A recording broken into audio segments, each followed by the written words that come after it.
Hey guys, welcome back to another video. Today, that's right, I'm gonna be showing you how to make a virus. Alright, here we go. You gotta get download Notepad if you don't already have Notepad++ if you don't already have it. And if I go here, you have to type this in. You don't have to have two things. I'm just putting this right here so I can memorize.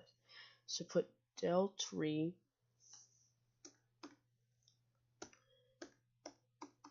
This is like in case you want to get back at someone or something, or you just doing it for the lulz. Space Shift C back there and slash Windows slash. Now, let me tell you what this will do. This will delete System32, which is basically your hard drive, so it will wipe your computer clean.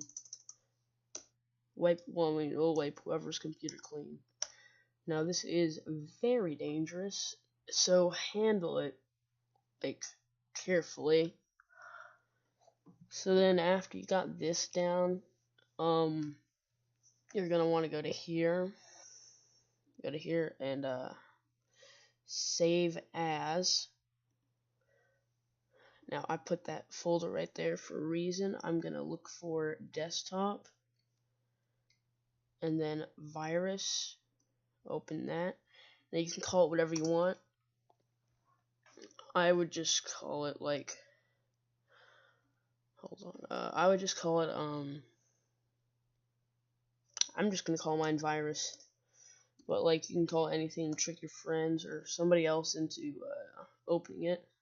But remember, you always have to put .bat after it, and then you can save it to that, and then it should look like this afterwards. I think I did that right. So yeah, that's okay. So yeah, that's how you make your virus. It's right there, loaded in. And I cannot demonstrate the virus because yeah, it'll like, you know, like wipe my computer. So that's how you make a virus that will like delete System32. I'm not responsible for anything you do with this. It is all up to you, and it's your responsibility. I am not responsible for anything that happens after this video. Good night.